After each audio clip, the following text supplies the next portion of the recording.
Ashama harka fuunee kabajamtoota hordoftoota JMN kun qophii waarii JMN yeroo fi guyyaa isaa yeroo hunda yeroo kana kan isin bira ga'u karaa foddaa Prime Television yeroo isaa eeggatee yeroo hunda isin bira kan ga'u ta'a. Egaa qophii waarii JMN keenya har'aatiin immoo hayyuu seenaa yeroo hunda isin karaa barreeffama isaaniitii fi keessattuu gama qorannoo seenaatiin isin beektan. Hayyuu seenaa qofa osoo hin taane dhaabbileewwan Oromoo jajjaboo keessattuu kan akka dhaabbilee dhaabaa waldaa qorannoo Oromoo keessatti gahee olaanaa taphachaa turan. Keessumaayyuu yeroo ammaa kana immoo qorannoowwan gurguddaa gama dhaabbata kanaatiin isaan taasisanii fi keessattuu seenaa fi seeneffama kaleessa dabee fi cabe san sirreessuu irratti hayyoota jajjaboo waliin ta'uudhaan gahee isaanii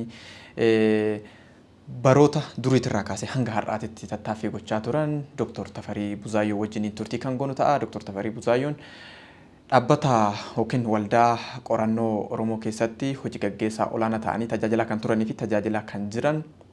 Egaa akka dhaabbataatitti wantoonni isaan qabatanii jiran waan gurguddoodha. Kana duras dhaabbanni kun erga hundaa'ee as wantoota jajjaboo hojjechuudhaan hawaasa biraan qaqqabsiisaniiti kan isaan jirani. Har'as egaa wantoota jajjaboo qabatanii hawaasatti bahuudhaaf deemaa waan jiran keessattuu gama qorannootiin taasisan gama barruutitti immoo jijjiiruudhaan sassakkeessanii miidhagsanii gabbaasuudhaaf kan isaan hojjechaa jiranii. Kanaan wal qabatee isaa wajjiniin immoo turtii gabaabduu kan goonu ta'a. Hanga xumura keenyaatti ittiin waliin turaa kan isin jedhu ani Rabbiraa Leenjisaati. Gama ogummaa fi teeknishaalatiin immoo kan waliin jiru Jaallee Biraatuti. Hanga dhumaatti waliin ta'a.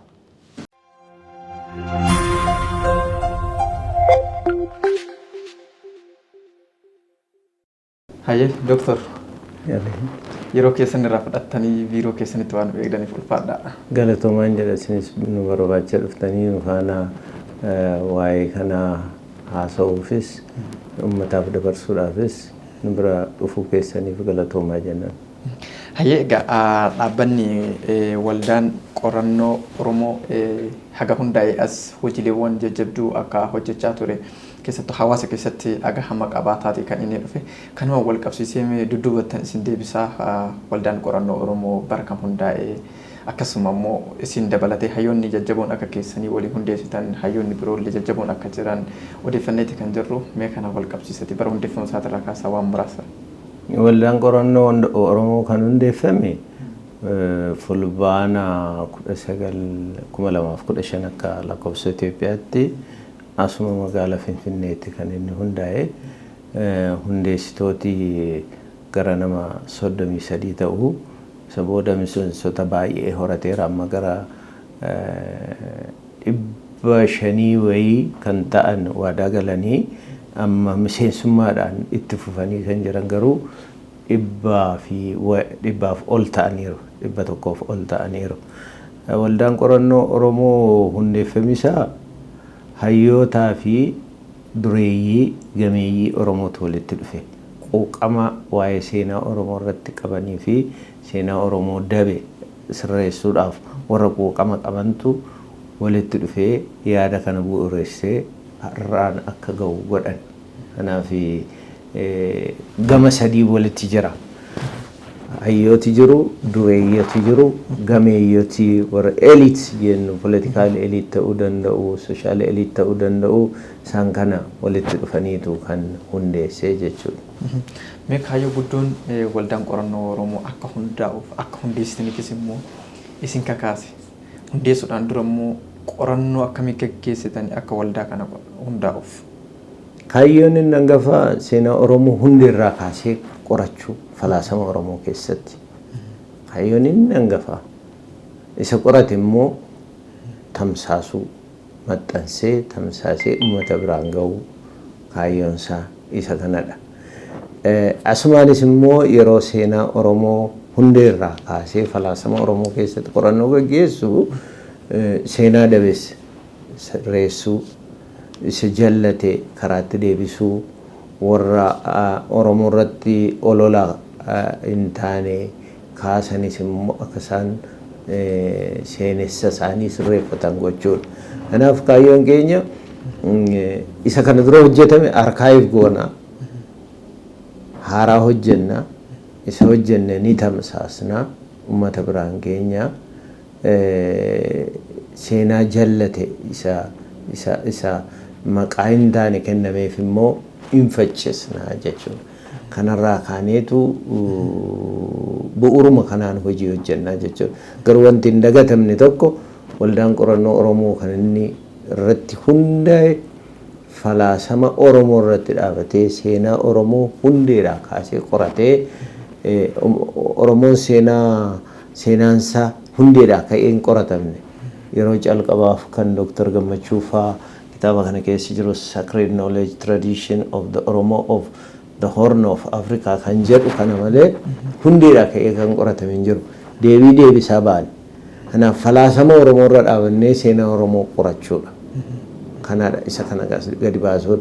Yeroo kana goonu garuu adeemsa keessa isa kaleessa hojjetame የኦሮሞ ማንነትና ታሪኩ የወገና ታሪኮች ድርሰቶችና ታሪኮች ከንጀደን ኪታብኒ ከንኮስ ኢትዮጵያ ማናት በራራ ከንጀሩ ሳንኩን ሁሉምቱ አች ኬሰ ጅሩ አነከሲ ሆጀና ጀቹ ገሩ ሀንኡራ ለፋ ካኔ ኢሰከነ ሆጀና ፈላሰማ ኦሮሞ ረቲ ሁንዴ ላካስኔ ቆረቹ ወልዳን ቆረኖ ኦሮሞ ኬሰቱ ዊርቱ ቆረኖ ሁንዴሱን ሃዩታ ቆረቶተፍ dirree qorannoo bal'isuu keessatti wanti isin haala mijeessitan keessattuu qorattootaaf hayyootaaf illee dabalatee akka waldaa keessanitti wanti isin hojjechaa jirtan. Waggaa lamaan almost gara waggaa sadiitti deemaa jirra. Waggaa lamaan kana keessatti hayyoota Oromoo walitti fiduu yaalleerra. Amma riisarchii tokko kitaaba Finfinnee Kaleessaa fi Har'a jedhu kana hayyoota 14 hojjete mata duree jaarratti. First International Conference as Finfinnee keessatti Ililliitti gaggeessinetti hayyooti gara 19 biyya alaa biyya keessaa artikiloota isaanii dhiyeessaniiru. So hayyoota baay'ee walitti fidaa jirraa jechuudha. Deebinee Oromoo annotated bibliography yeroo hojjechiisnu hayyooti kana hojii kana irratti hirmaatanis jiru. Amma kun gara kitaabilee fi artikiloota 3,000 ol Oromoo irratti barreeffaman in favor of Oromo against Oromo. Oromoo guddi goleeffatanii garuu kan barreeffaman walitti sassaabnee samarii hojjennee maxxansiisaa jira kana amma. Kanaaf hayyoota walitti finneerra dirree itti Oromoon wal ga'ee kan barreesse maxxansu. Kan barreesse irratti immoo yaada walii hiru uummata biraan ga'u dirree uumneerra. Foromoota si'a lama gaggeessineerra, international conference gaggeessineerra, qorannoo gaggeessineerra, qorannoo amma kitaaba inni lammaffaanis iddoo kana maxxanfamu. Kanaaf dirree taaneerra jechuudha. Mee waggoota lamaan darban keessattuu hojiiwwan jajjaboo hojjettan keessaa foorumiiwwan gurguddoo gaggeessuudhaan achirratti hayyoon yaada isaanii akka dhiyeessanii fi waltajjiiwwan gurguddoolee qopheessaa akka turtan waan irraa odeeffannee qabna. Kana wal qabsiisee kaayyoo guddoon yeroo adda addaatti foorumiiwwan jajjaboo kan kanaan dura hundeessitan qofa yookiin dhiyeessitan qopheessitan waltajjii akkasii qofa osoo hin taane kana boodallee sadarkaa intarnaashinaal ta'etti qopheessuudhaaf yaada akka qabdan kan nuti odeeffanne. Mee kana dirree kan akka bal'istaniif wanti isin kakaasinu. Oromoon hin hojjeta. Garuu kan inni hojjete faca'ee jira. Tokko kana lammaffaa Oromoon ni barreessaa barreeffamni isaa maxxanfamuuf inni oowwa. Inni hojjeta faca'ee jira isa faca'ee walitti qabna. Inni lammaffaan isa maxxansuu barbaade barreessee maxxansuu barbaadee akkatti maxxanfatu dhabe kallattii adda addaa irratti duulamaa ture Oromoo irratti waan ta'eef isa kanas immoo maal goonaa haala mijeessinaaf maxxansaaf namooti amma haalli mijateef baay'eetu jiru akka maxxanfamuuf. Kanaaf isa faca'ee walitti funaanna isa maxxansuu dadhabe immoo editorial boardiidhaan review ta'ee akka inni maxxanfamu goona. Kuni kana lammaffaa foorumii adda addaa gaggeessina Oromoo iddoo adda addaa jiru walitti finnee bakka tokkotti taa'ee waa'ee Oromoo irratti akka inni mari'atu goona. Kun isa biyya keessaas biyya alaas ni dabalata. Yeroo adda addaa beeksisa baasnee artikiloota akka isaan publish godhaniif qofa otoo hin taane akka research conference waamne akka isaan research isaanii dhiyeessan dorgomanii gochaa jiran. Kanaaf biyya keessaas biyya alaas namoota lammiilee biyya alaallee Oromoo irratti hojjetan affeerree isaanillee dhiyeessaa jiru. Gara fuulduraattis kun itti fufu. Kana qofa miti miidiyaa mainstream ta'e irratti sagantaa wayii qabannee dhaabbataan mata duree adda addaa irratti Oromoota akka isaan mari'atan gochuudhaaf karoorfannee jira. Kanaaf foorumii keenya sitti fufaa, konferensoota keenya sitti fufuu, joornaal paablikeeshiniidhaaf immoo pilaatfoormii qopheessaa jirra. Isarrattis Oromoon eessayyuu taa'ee joornaalii isaa akka inni pablish godhu pilaatfoormii hojjechaa jira. Keessattuu hayyoonni iddoo garaagaraatti goloonni Oromiyaatii fi seenaan Oromiyaa akkuma golli isaa bal'aa seenaan isaa bal'aadha. Kanaan wal qabatee hayyoonni keessattuu qorannoo seenaa irratti godhan qorannoo isaanii gama keessanitti akka dhiyeessan keessattuu gara ooraa yookiin waldaa qorannoo Oromoo kanaan paabilish yookiin hawaasa bira akka ga'uuf gama maxxansuutiin wantoonni isin haala mijeessitan hedduu akka ta'e kaastaniitii jirtan. Gama barreeffama isaanii yookiin qorannoo isaanii dhiyeessanii karaa dhaabbata kanaa akka maxxanuuf yookiin akka hawaasa bira ga'uuf wanti isin addatti haala mijeessitan maaltu? Public media platformii adda addaatti fayyadamnee waamicha ni goona yeroo hundumaa. Oromoonni biyya keessas biyya alaas jiran qorannoo Oromoo hojjetanii of harkaa qaban gara keenyaatti fidanii editorial boardii qabna waan ta'eef editorial boardiin keenya review eega godhee booda yoo recommend godha ta'e waldaan qorannoo Oromoo maxxansuudhaaf uummata biraan ga'uudhaaf yeroo hunda qophiidha. Kanaaf asumaan carraa kanattis fayyadamee waamicha godha.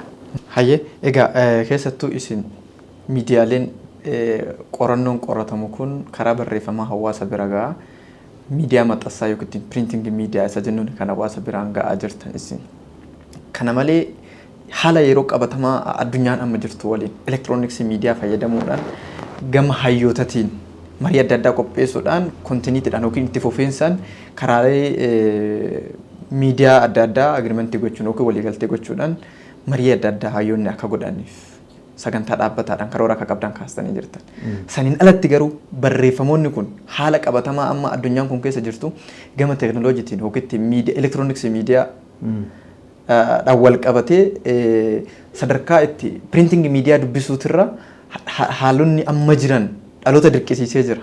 Kanaan wal qabatee gama elektirooniksii miidiyaa faana deemuudhaaf immoo akka dhaabbataatti wanti isin karoorfattan maaltu jira? Amantii ammatti weebsaayitii mataa keenyaa qabna. Weebsaayitii sun upgrade gooneetu Oromoo Research Association Digital Database System hojjechiisaa jira. Achi keessatti inni hangafaa journal publication platformii hojjechiisaa jirra.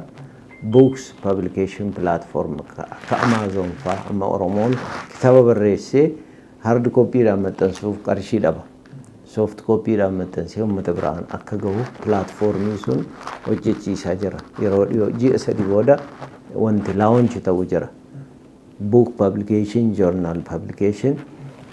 Inni gara biraan annotated bibliography nuti jennu Oromoo irratti researchiinis kitaabnis barreeffame kamiyyuu ammaaf hard copyidhaan akkasitti voolumii tokkoffaa maxxansiisuuf qophiirra jira hard copyidhaan. Inni kunis soft copytti daatabeesii keessa galeetu daatabeesii siistamiitti bakkuma jiru taa'ee Oromoo irratti ilaa jarana kuni barreeffameera samarii nootiin isaa kanadha jedhee gaafa inni nuuf ergu riiviyereetu jiru achuma online review godhaniitu poostaa ta'u jedhu post goosisnaa jechuudha.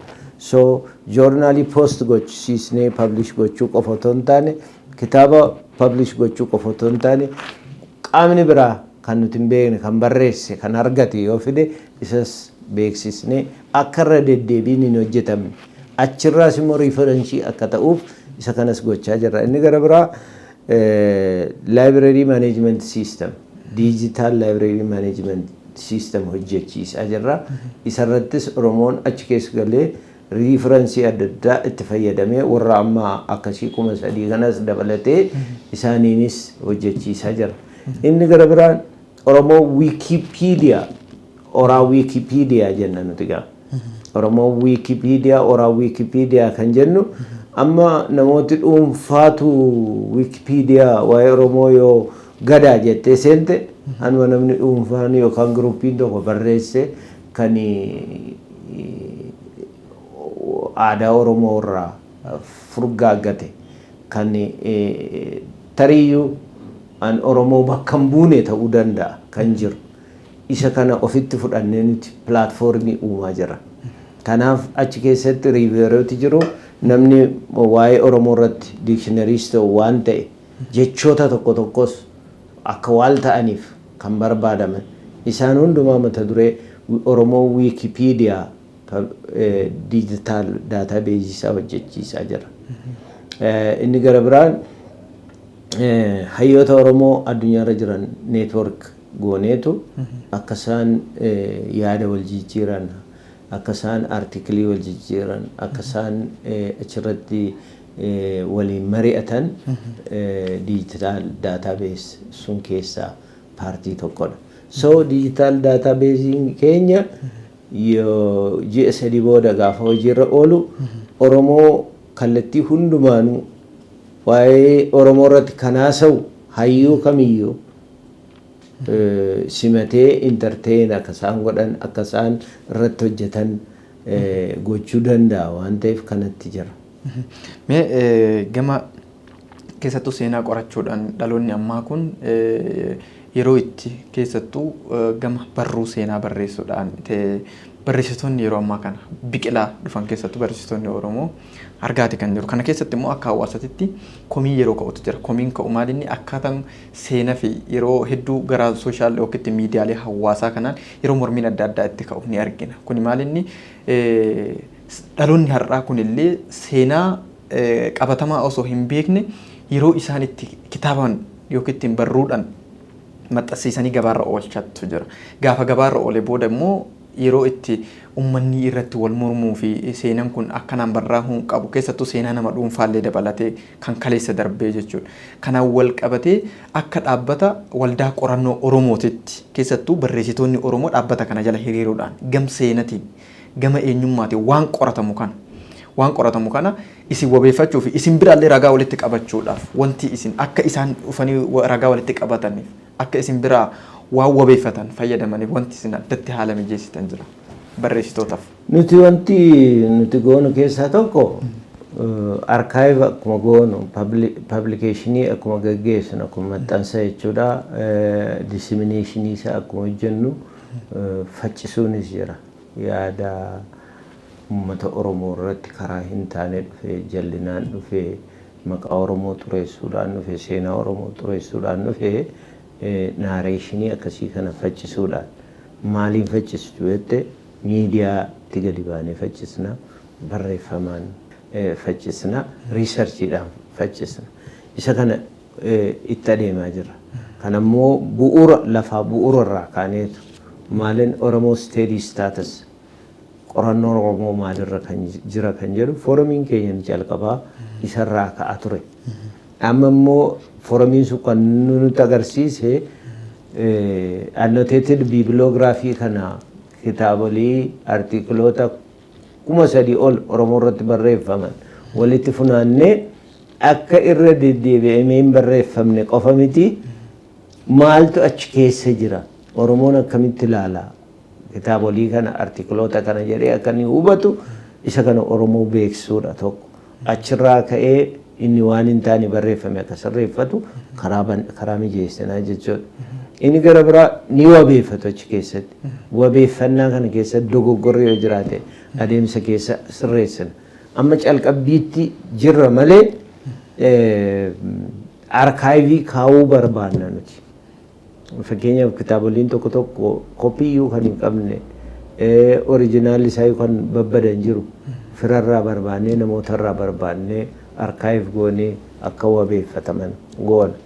Isa dogoggoraa immoo kuni dogoggoraa jedhee gara keenya kan dhufu editorial boardii qabna waan ta'eef editorial boardiidhaan riiviyuu goosisneetu gadi baasnee uummatatti gadi baasnee kun dogoggoraa jedha isa gara keenya kun dogoggora jedhee isa dhufu nuti immoo dogoggora isa jedhu sun bira ga'uuf dura isa sirreessuu qabnu fidnee gara suniitti dhumarratti deemna malee amma kan nuti hojjechaa jirru bu'uuraa kaasnee falaasama Oromoo irratti hundeeffamee wantooti haaraan hin qoratamiin jiran kanaa ala ta'an akka qorataman adeemsa keessa immoo wanti priority kenninu dursi kenninuuf wanti sirreeffama argachuu qabalu akka sirreeffamu kanarra darbee namoonni barreessu baay'eetu barreessa waan itti fakkaatan kan barreessan jiru waan itti fakkaatan sun Oromoo miidhuu miti gabaa argachuudha kan isaan barreessaniif kanaaf isatti booddeetti deebina gaafa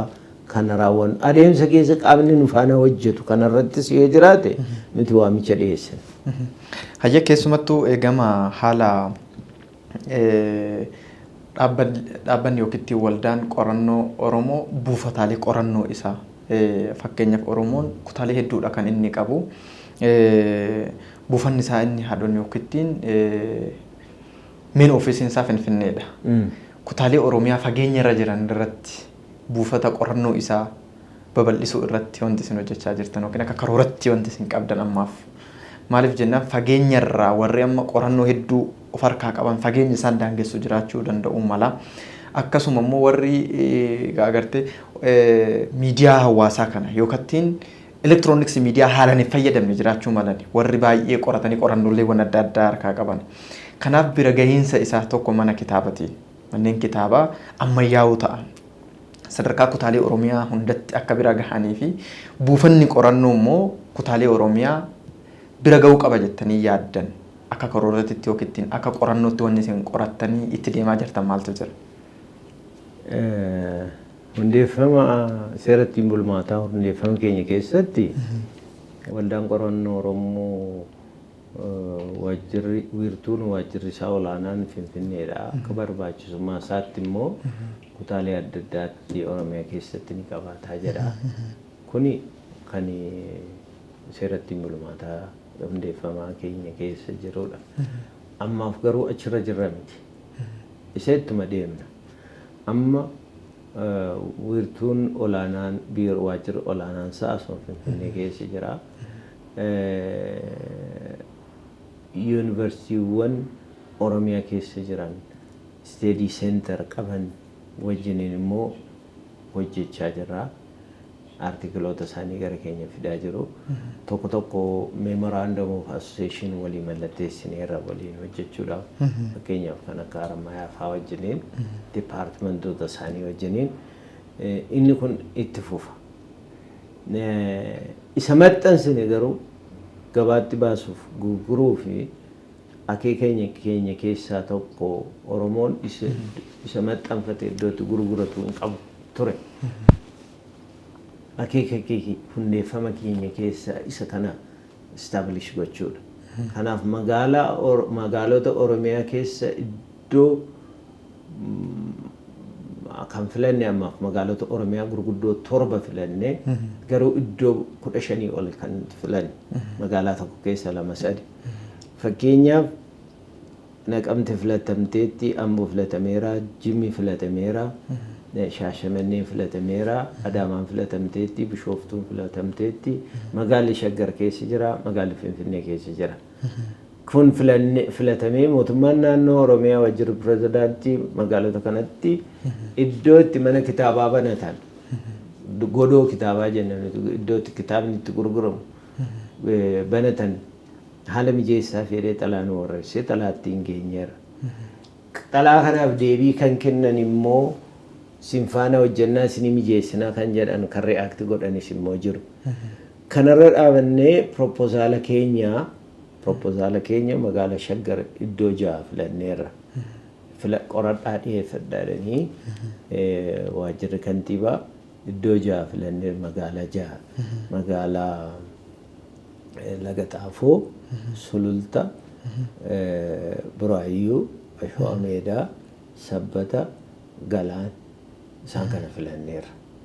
Propozaala keenya akkuma kanatti qindeeffannee mana kitaabaa akkamiin nu barbaachisaa qarshii meeqatu nu barbaachisaa yoo isaan lafa nuu kennani nuti ni ijaarraa ispoonsaratti barbaanne kan ijaarame nuu kennu yoo ta'es immoo gammannee fudhanna. Kana gashineerra Bishooftuutti gashineerra Jimmaatti gashineerra. Deebii isaanii eegaa jirra. Asumaanis waamicha dabarsan. Warri waadaanuu galtanis warri propozaala keenya isin bira ga'es adaraa maqaa Oromootiin isin gaafannaa godoo kitaabaa ijaaruuf jennu kana yookaan immoo ijaaramanii jiran nuu kennaa jenna. Inni kun egaa achitti kitaaba Oromoon kana booda kitaaba iddoon itti gurguradhu hin qabu hin jedhu jechuudha. Finfinnee keessatti immoo Federal House Corporation waadaanuu galeera. Xalaa samiit goodeerra eegaa jira. Finfinnee keessattis mana kan nuu kennanii jechuudha. Warri magaalaa Finfinneetiifis waamicha dhiyeessana magaalotan duratti maqaa isaanii kaase hundumaa kantiiboota isaaniitiif waamicha dabarsina akka iddoo kana nuu qopheessan yeroo dhiyootti gara keessan dhufna jechuun barbaada. Hayyee ulfaadha keessattuu kitaaba Finfinnee Kaleessatii fi Finfinnee Har'aa mata duree jedhu qabattanii konferansii guddaadhaan eebbisiisuudhaaf deemaa akka jirtan dubbii keessan jalqabaa keessatti waan xiqqoo tuqxanii jirtan. Akka sagantaa qabattanii itti deemaa jirtan qofa qabna.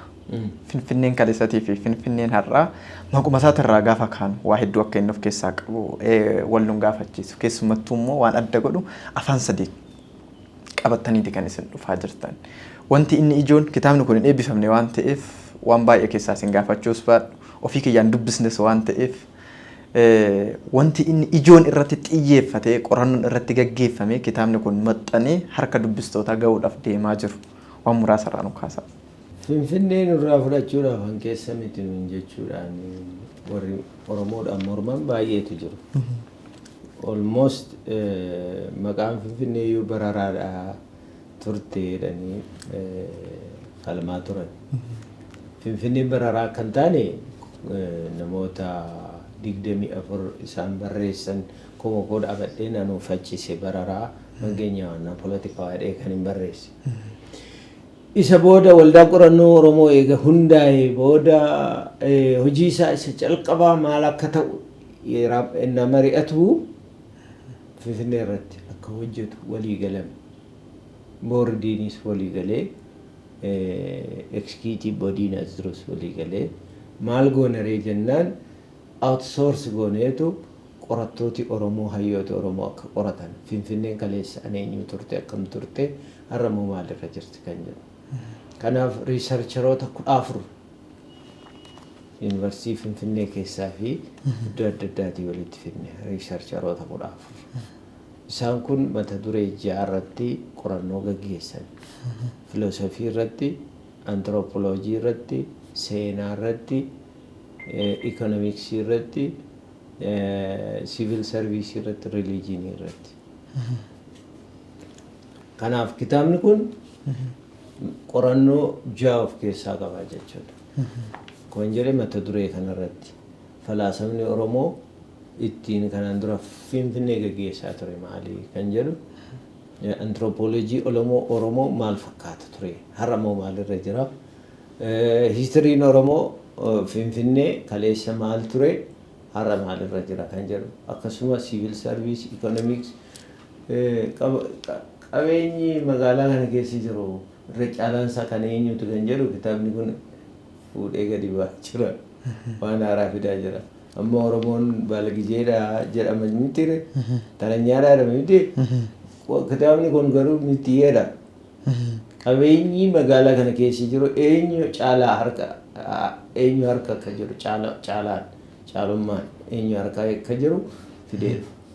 Kanaaf kitaabni kun kana fa'aa of keessaa qaba. Waa'ee amantiis of keessaa qaba. Amantii irratti irra caalaan magaalaa kana keessa doomineet godhee kan jiru eenyudha kan jedhu. Siivil sarviisii hojjetaan biiroolee adda addaa keessa jiru magaalaa kana keessatti eenyudha kan jedhu qorannoodhaan gadi baasnee fidaa jirra. Kanaaf Oromooti kitaaba kana barbaaddanii argachuudha qabdu. Isa kaleessaa isin ibsa, isa har'aa isin ibsa waan ta'eef. Yeroo dhiyootti kitaabni kun immoo in eebbifama. Afaan sadaniinuu Finfinnee Past and Present a Counter Hegemonic Discourse jedha. Finfinnee ከትናንት እስከ ዛሬ የበላይነት አባዜ ላይ የተጠናወታቸው ዲስኩሮችና ትርክቶች የተሰጠ ምርምራዊ ምላሽ ዳ finfinnee kaleessaa fi har'a deebii saayinsaa hayyoonni of tuultotaaf kennan jedh kitaabolee kuusadha. Kitaabolee kana wajjiniin kunis annotated bibliography yeroo dhiyootti waliin eebbifama. Kitaabni sadaffaan gara artiklii 9 of keessaa qabu innis mata dureen itti kennamee kitaaba keenya lammaffaa ta'ee dhiyaata jechuudha.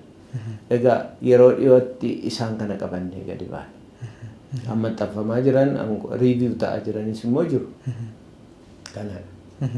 Kitaaboleen isin keessattuu eebbisiisuudhaaf deemaa jirtan sadii akka ta'e odeeffannee jirra. Kitaaboleen gana mana maxxansaa jiran dabalatee kitaabolee sadiitu eebbifamuudhaaf deemaa jira jechuudha. Kan immoo review ta'aa jiranis immoo jiru. Hayyee ulfaadhaa akka waliigalaatitti dhaamsa isin dhumarratti qabdan yoo jiraate keessattuu gama dhaabbata waldaa qorannoo Oromootiin wal qabatee keessumattuu immoo Oromoon dhaabbata kanatti dhimma ba'uu akka qabuuf waamichi isin dhiyeessitan yoo jiraate. Waan sadiin kaasa. Inni tokko dhaabbati kun hundaa'ee ture eessatti badii kan jedhan jiru. Hundaa'uusaa kan beekan. Jirra hojiirra jirra. Hojiin qorannoo immoo ariifannaan deema miti waan ta'eef suutadha. Amma yeroo gabaabaa keessatti waggaa lamaan kana keessatti kitaaba 3 hojjenneerraa finnee dhufaa jirra. Nu eegaa jechaanii jirra. Foromootaa fi konferensoota adda addaa gaggeessineerra. Kanaaf hojiirra jirra jechuun barbaada. Inni tokko isa kanadha. Inni lammaffaan waamichi ani dabarsu nama 500 fi gara nama 500tu miseensa ta'uuf galma. Kana keessaa amma miseensa ta'ee kan buusii miseensummaa waggaatti birrii 1,200 kaffalee nama 100 wayiidha. 110 hin caalleedha. Oromoo waldaa qorannoo Oromoo kanatti miseensa ta'a jechuun barbaada. Oromoo hundumaaf waamicha dhiyeessa. Warri waadaa galtanis miseensummaa keessan buusii isinirraa barbaadamu kaffaluudhaan bakkaan gaadhaa. Yeroo dhiyoo keessatti General Assembly gaggeessina waan ta'eef isaafis of qopheessaa jenna. Inni sadaffaan ani kaasuu barbaadu waldaan kun galii mataa isaa hin qabu. Buusii miseensummaa fi dureeyyiin Oromoo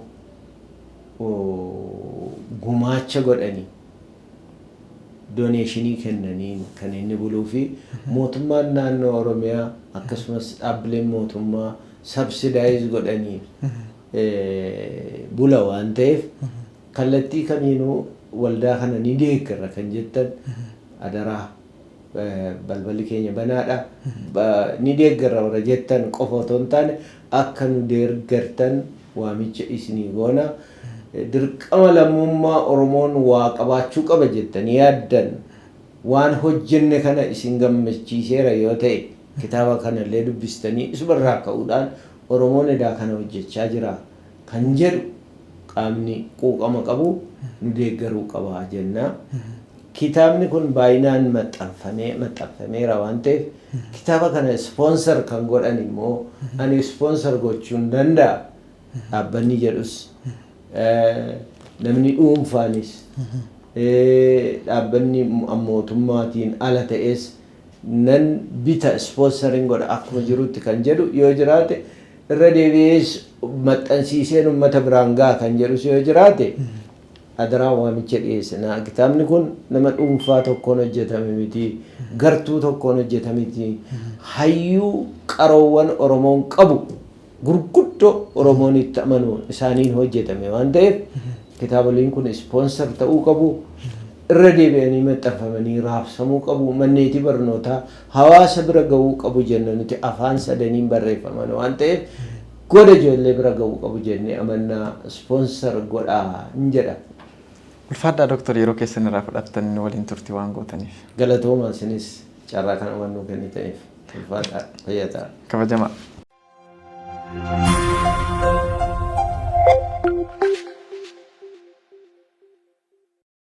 Hayyee kabajamtoota hordoftoota waarii GMN egaa qophii waarii GMN har'aa Dooktar Tafarii Buzaayyoo waliin hoogganaa olaanaa yookiin hojii gaggeessaa olaanaa waldaa qorannoo Oromoo waliin turtii taasisnee egaa isaanis dhimmoota itti jiranii fi keessattuu erga dhaabbanni kun yookiin waldaan kun hundaa'e as wantoota isaan itti jiranii fi waan jajjabduu immoo qabatanii as ba'aa akka jiran kan isaan akka dhaamsatittis nuuf kaasanii keessumattuu immoo dhaabbanni qorannoo Oromoo hundaa'ee ni bade warri jettanii komii irraa qabdan irraa akka deebititti qorannoon yeroo barbaada waan jedhu jecha tokkoon deebii isaan laataniiti kan jiranii egaa akkuma isaan kaasan waa qorachuun yeroo gaafata waa qorachuun waa daaraan haalan qulqulleeffachuun waan gaafatuu fi dhaabbanni kun egaa hoggoota lamaan hundaa keessatti hojii hedduu hojjechaa akka jiru nus gara biiroo isaanii imaluudhaan waan isaan irra jiran ilaallee isaan irraa odeeffannee isiniin gahaa turree jirra. Egaa dhaabbanni qorannoo Oromoo kitaabolee jajjaboo qabatee dhufaa jiraachuu isinii kaasanii jiranii kana malees immoo foorumii gurguddaa qopheessuudhaan kitaabolee fi qorannoowwan qorachaa turan kana dhiyeessuudhaaf keessattuu harka dubbistootatiin gahuudhaaf tattaaffii gochaati kan jiranii isaanis waamicha isin dhumarratti isiniif dhiyeessan kana hordofuudhaan waamicha isiniif dhiyeessan akka owaattan gamanumaan isiniif dhaamaa. Egaa qophiin kun yeroo hundaa karaa foddaa Prime Televizyinii yeroo kana kan isin bira ga'uudha qophicha qopheessuudhaan isin waliin turtii kan godhe ani Rabbirraa Leenjisaatii gama ogummaa kaameraatiif meeshaalaatiif jaallee biraatuun waliin turtii gootee hanga dhumaatti waan waliin taataniif ulfaadhaa yeroo gaarii.